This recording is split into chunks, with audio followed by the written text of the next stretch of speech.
Sərginin açılışında Heydər Əliyev Fondunun vitse-prezidenti Leyla Əliyeva, Bakı Media Mərkəzinin rəhbəri Arzu Əliyeva və ölkəmizdə səfərdə olan Mərakeş Krallığının xanım şəhzadəsi Rabat Mədəni İrsinin Qorunması Fondunun prezidenti Lala Hasna iştirak edib.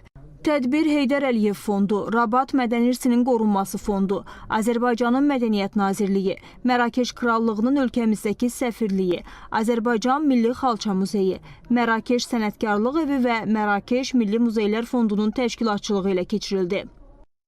Azərbaycan Milli Xalça Muzeyinin direktoru Əminə Məlikova xalça sənətinin təkcə Azərbaycan üçün deyil, eyni zamanda dünya mədəni irsinə böyük töhfə olduğunu deyib. 2016-cı ildən Prezident İlham Əliyevin sərəncamı ilə may ayında ölkəmizdə Xalçaçı günü peşə bayramı kimi qeyd edildiyini vurğulayıb.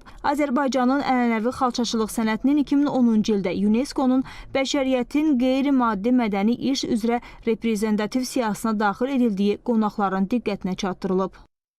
Suraxanı kəndində evlərdən birinin eyvanında Bədii hissədə Pəri xanımın sehirli nağlı animasiya filmi nümayiş olunub.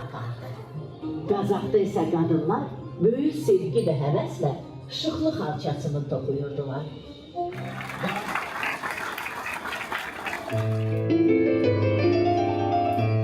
Xalq artisti Faiq Sücəddinovun xalq rəssamı Eldar Mikayılzadənin sözlərinə bəstələdiyi Sevərək Toxa adlı yeni mahnısı ifa edilib.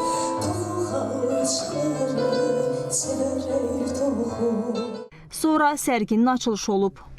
Burada Rabat xalçasının möhtəşəmliyi, fiziki və rəqəmsal sərgi təcrübəsini birləşdirən immersiv və vizual cəhətdən maraqlı bir ssenari vasitəsilə təqdim edilib. Sərgidə bədii fotolar, qrafik illüstrasiyalar və 20-ci əsrə aid orijinal Rabat xalçası, həmçinin Azərbaycanın 20-ci əsrin əvvəllərində Qazax xalçaçılıq mərkəzinə aid xalça təqdim olunur. Bu eksponatlar iki qədim tekstil ənənəsi arasındakı əlaqəni nümayiş etdirir.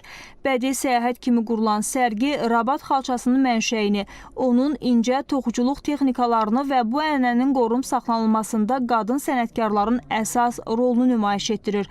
Sərgidə həmçinin müxtəlif kompozisiyalar, muzeydə toxunan xalçalar da təqdim olunur. Tədbirdə muzeyin ənənəvi texnologiya şöbəsində toxunan Nəqşicahan xalçasının qədim ənənələrə uyğun hanadan kəsmə mərasimi də keçirildi.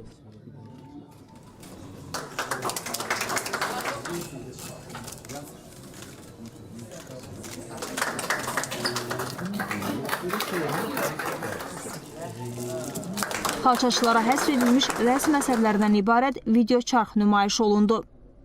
Sərgi mayın 10-nadək davam edəcək. Daha sonra qonaqlar Azərbaycan Milli Xalça Muzeyi ilə tanış oldular. Qonaqlara xalqımızın qədim xalçaçılıq sənəti, onun tarixi, adət-ənənəsi haqqında məlumat verildi. Bildirildi ki, muzeyin kolleksiyasının Qızıl Fondunu Azərbaycanın 7 regionunun xovlu və xovsuz xalça nümunələri təşkil edir. Vəfa Seyidov, Vüqar Həsənov, Sehrac İmanquliyev, Sədaqət Süleyman, AzTV Xəbər.